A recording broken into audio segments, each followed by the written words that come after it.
What is up, everybody? Welcome back to the Water Cooler Talk podcast with KSL.com.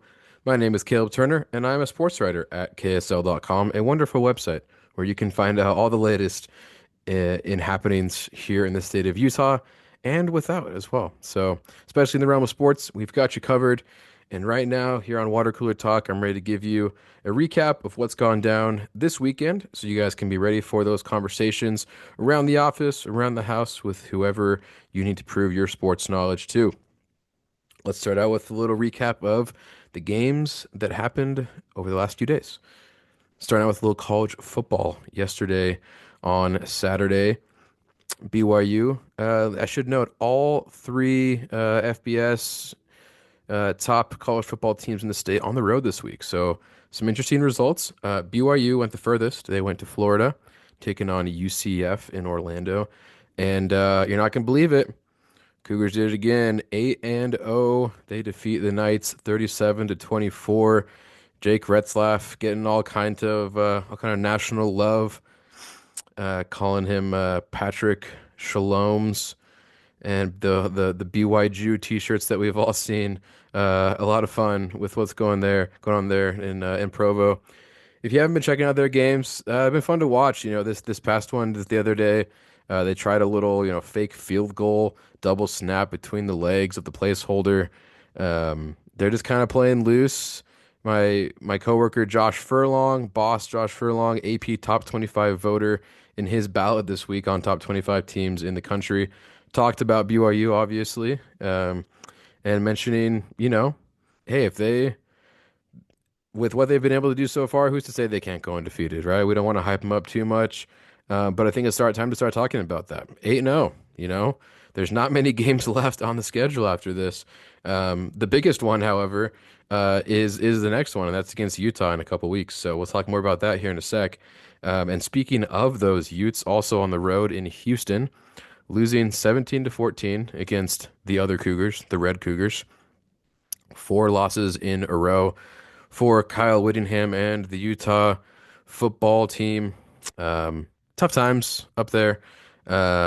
Obviously, with the injuries, most notably Cam Rising, things have just kind of gone the other direction that a lot of people anticipated. Utah going one way and BYU going the other. One picked to win the Big 12 and the other picked to finish near the bottom, and the roles have reversed. So we'll see how much longer this trend goes on for. But like I mentioned last week, like I'll remind you again today, it's all coming to a head November 9th at Rice Cycle Stadium. We'll see, once and for all who the true contender is out of these two teams. I think we know who has the momentum, certainly.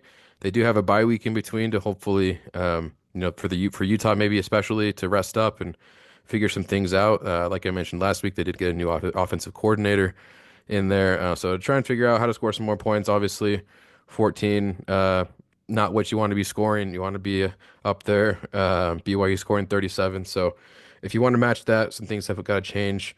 And lastly, in our college football recaps, Utah State breaking a 6-game losing streak, going on the road to Laramie, Wyoming, taking down the Cowboys 27-25 with a last-minute field goal.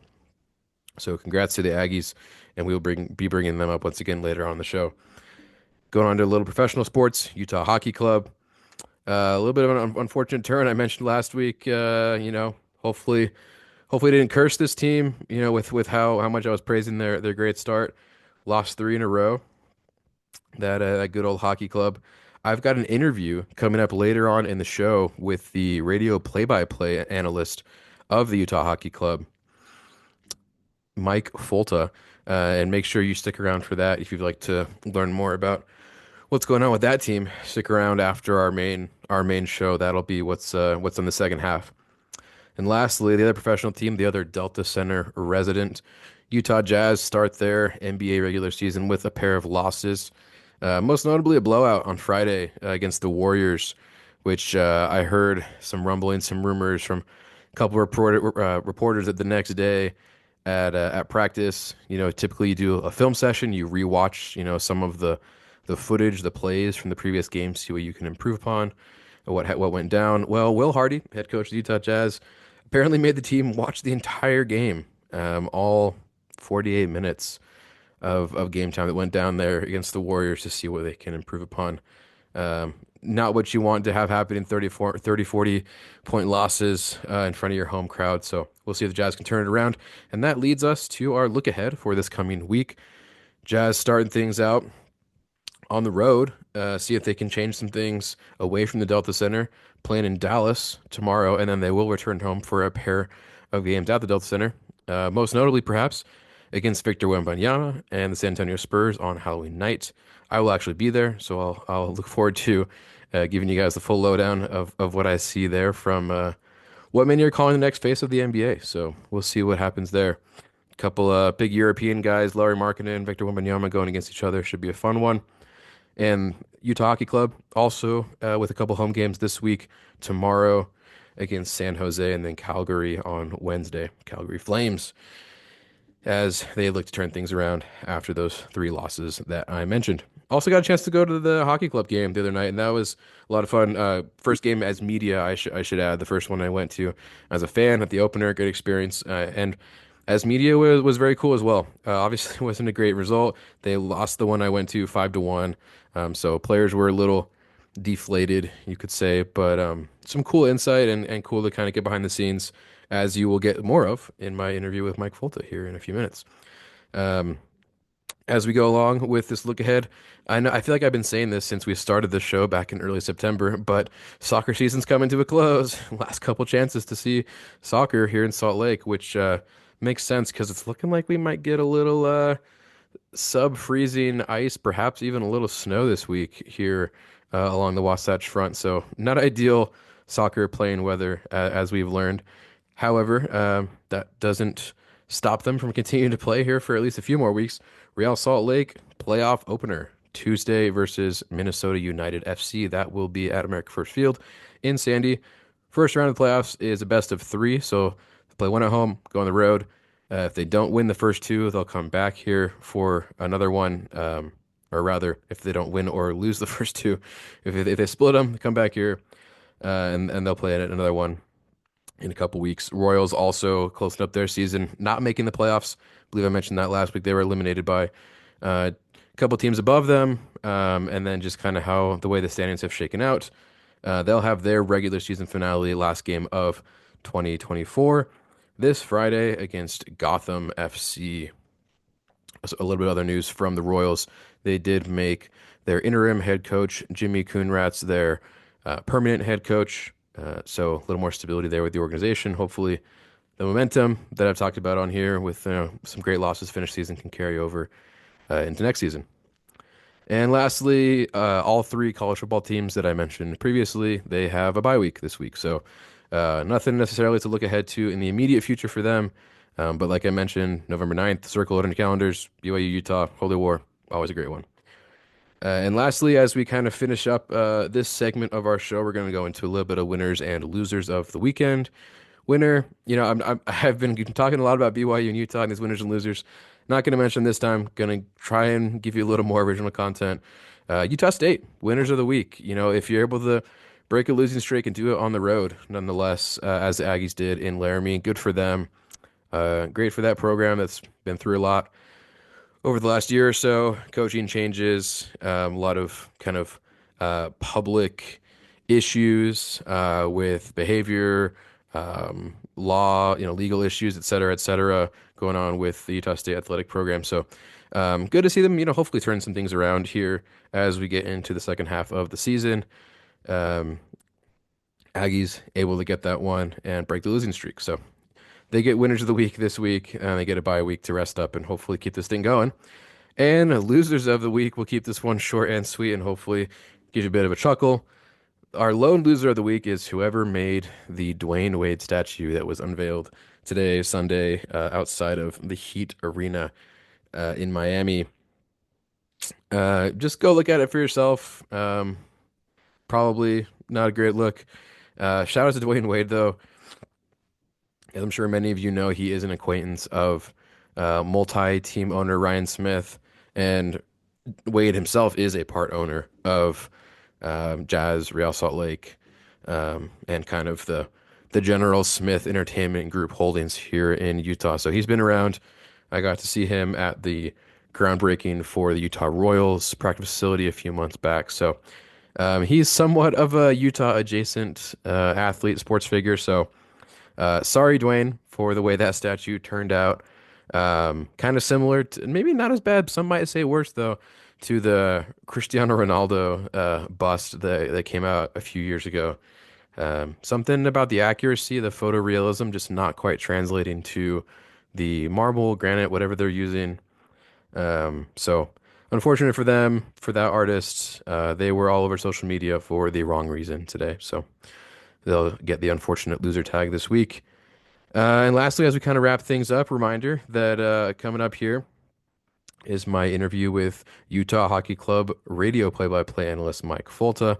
We got into just some general things about what the first few months of the club have been like with the quick move from Arizona, and he gives a little insight in what it's been like to join an organization who is building the plane as they fly it, as to use a phrase that he mentioned in our interview. So hope you stick around for that. Once again, if you have any questions, comments, suggestions for the show, make sure you hit me up on social media at Caleb Turner 23 on Twitter, X, etc., other platforms, or shoot us an email at kslwatercoolertalk@gmail.com.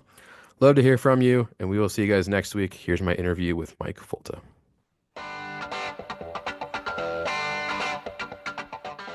All righty, everybody. We are welcomed now by our special guest, Mike Folta, Utah Hockey Club radio play-by-play analyst. Welcome to the show, Mike. Thanks for coming out. Yeah, Caleb, appreciate it, and it's been a fun few weeks here. So, teams obviously got a great response, and kind of been one of the headlines of the National Hockey League and one of the headlines of the sports scene in Utah. So, we're excited to see everybody kind of get a taste of what the NHL is all about here in Utah over the next couple months. Yeah, so you kind of mentioned it there. It's still all pretty new, but I'm curious for you specifically, how did you first, I guess, get into hockey in general, and then what brought you here to Utah? Well, unlike many who work in media, like I didn't play at a high level growing up. My hockey career ended when I was 10, and I asked my mom to play, and she pretended like she didn't hear me. So that was about it for me as a player. But I loved it growing up. I really got into it in high school, and then I got involved with the club team where I went to college at broadcasting games, and yeah, and they were ecstatic when I was in school because they had never had a broadcaster. Again, these are just club games; it's not Division One. And I think the first game I called at Purdue was like 20-1 or something like that. And so I'm sitting there thinking like, man, what did I get myself into? But um, coming out of school, it was right during COVID, and the only thing that was going on in the sports world was minor league hockey for a little time there. So instead of going into minor league baseball like a lot of my friends did, I got involved with minor league hockey and basically took an unpaid position after graduation to go and call road ECHL games remotely. So for reference, that's like double A hockey. It's two levels below the NHL. And it was my job to call the road games remotely. So there's like a 35-inch monitor in our office, and I've got one feed coming in. And this is not like an NHL on TNT quality feed. It's like a grainy picture. Can't tell where the puck is. Sometimes the camera guy is showing somebody eating popcorn while the game's going on. So that was a humbling experience, but I felt like I made the most of it, and jumped my way through a couple cities and a couple leagues, and got really lucky to land here in Utah. Yeah, so I guess when this opportunity became available for you to come to Utah, what was your first impression? And I guess we were all kind of witnessing together, the really really fast change that happened, the move from Arizona to Utah. I guess what was your perspective, maybe seeing that from a distance at first, and then saying, "Hey, I could be a part of this." Well, I think the phrase that still is getting thrown around a little bit, and certainly was when I first joined, is like we're building the plane as we fly it. You think back to the Vegas Golden Knights and the Seattle Kraken, the last two teams to join the National Hockey League, and they each had 2 years, a year and a half to get all this going.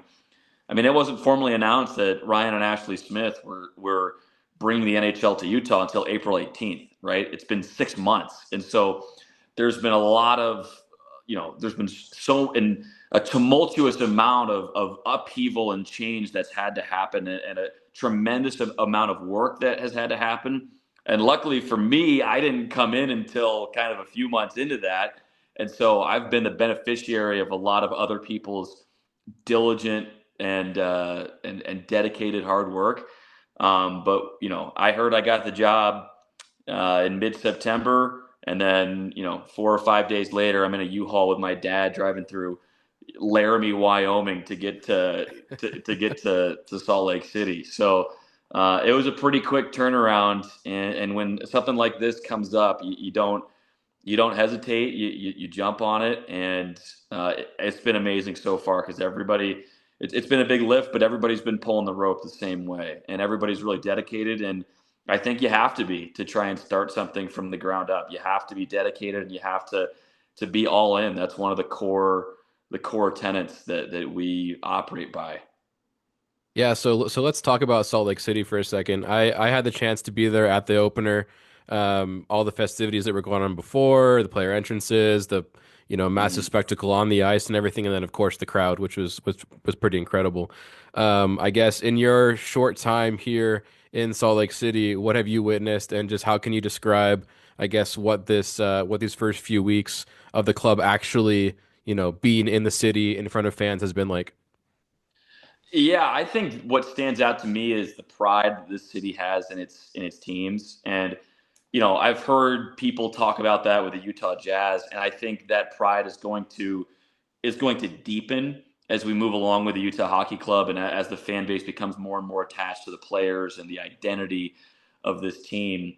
But being in downtown Salt Lake City, that's where I live. There's a lot of transplants here. There's people from all over the country. I'm a transplant, but everybody has kind of melted into this one, identity of a Utah, of a Salt Lake City native. It's kind of a melting pot here, at least in downtown it is, and you see that come out in the fervor that was displayed the first couple nights here at home. And I mean, it was an hour long tailgate party before the game back on October 8th, the home opener.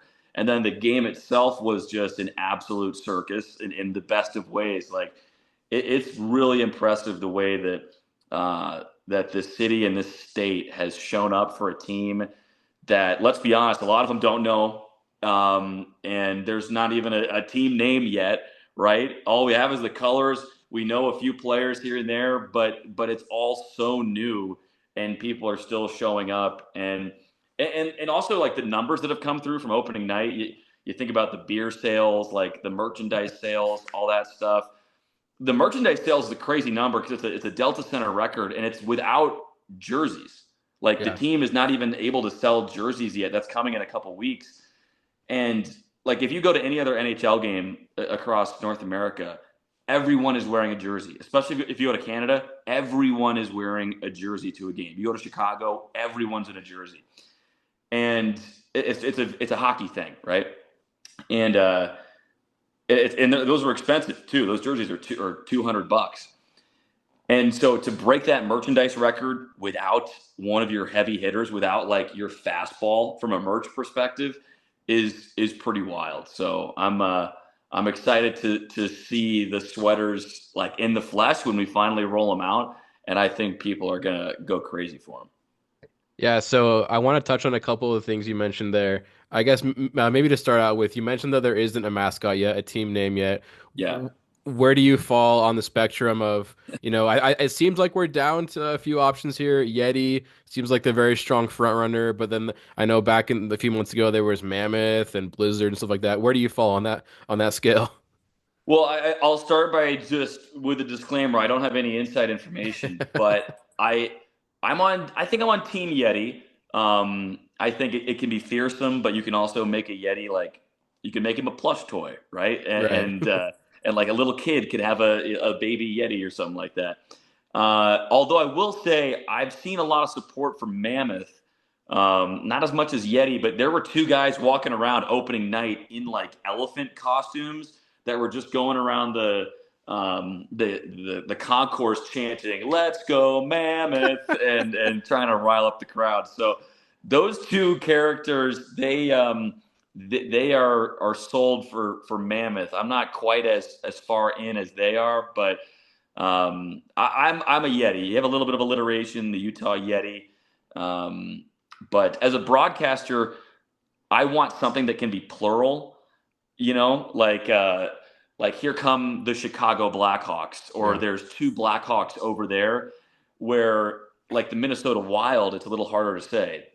There's two Wild over there. Like that doesn't make as much sense. There's two Yeti over there. I guess Yeti is plural, right? Is it singular and plural? I think so, But yeah.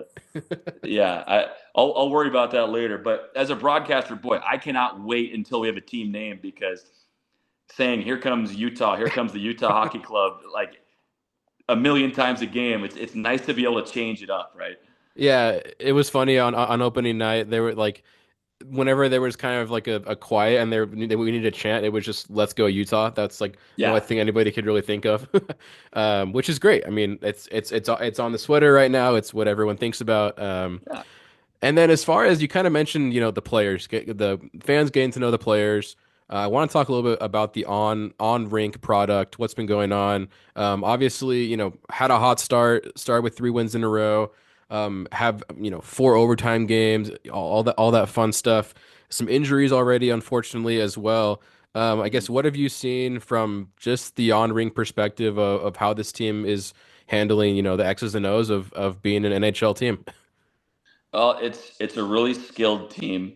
It's a really fast team. It's also a really young team. And general manager Bill Armstrong kind of was telling us as much before the season. And in an interview, he said there are going to be nights when this team looks awesome, and there are going to be nights when this team looks really young. And I think if you talk to most pundits around the league, they would tell you that they projected Utah to be kind of just outside of the playoff bubble looking in. But one thing that's impressed me so far, especially for a team that is young, that has a 20-year-old in Logan Cooley, a 21-year-old in Dylan Gunther, a 22-year-old in Josh Doan, a 24-year-old in Barrett Hayden, who's centering the top line. One thing that's impressed me so far is how this team has battled back in games. And you look over the first few weeks, they were trailing to the New York Islanders, and then 22-year-old Josh Doan scores a goal with 2 minutes left in the game to tie it and force overtime, and then we eventually go on and win. I believe we were trailing against the New York Rangers as well, and we come back to win that in overtime, and to see that pushback, that's really impressive in close games, because in those crucial moments, a lot of times you lean on older guys, right, that have been through those wars and those battles. But it's been some of the young guys leading the way. Dylan Gunther, 5 goals in his first few games. He's been crazy impressive. He was the NHL's first star of the week, with the week ending on October 13th. Logan Cooley has, I think, 6 or 7 assists right now, as we sit. Like those guys are the future of this team. That's still rebuilding from an organizational standpoint. If you look back to where Arizona was, um, but I think that what this young group is going to have to learn is like how to, prepare for every night, and how to bring their at least A- or B+ game every night. And if you have a B+ game, that's okay, but you can't have a C game. That's something that head coach Andre Tourigny has talked about. If you don't have your A game, at least have a B+ game. You can't have a C game. You have to be trustworthy. And this group is figuring it out. We have some really good leaders on this team, and they can score. I mean, God bless. We've had some crazy fun ones. As a broadcaster, I've been spoiled through the first 2 weeks. No, totally. And then kind of looking forward, you mentioned the challenge, but also the opportunity of getting this team kind of entrenched within fans, kind of get their roots settled here in Salt Lake City. From a franchise standpoint, what do you kind of see as those important steps that it's going to take? I've heard that, with hockey, one of the most important things is just getting fans in the arena to watch live hockey. Watching an actual live hockey can convert basically anybody to the sport. In your eyes, what are kind of those next steps to really get this team entrenched? Well, Caleb, have you been to like a hockey game, NHL game? So the opener was my first one ever. Okay. I mean, yeah, like you can attest to it.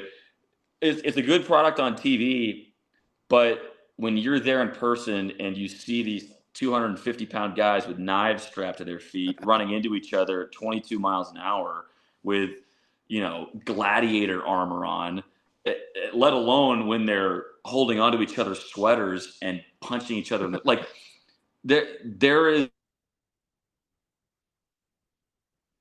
can't realize when it comes to uh, when it comes to being there in person, and it's really special to witness those games in person. I certainly don't take it for granted, but you can't understand it until you're there.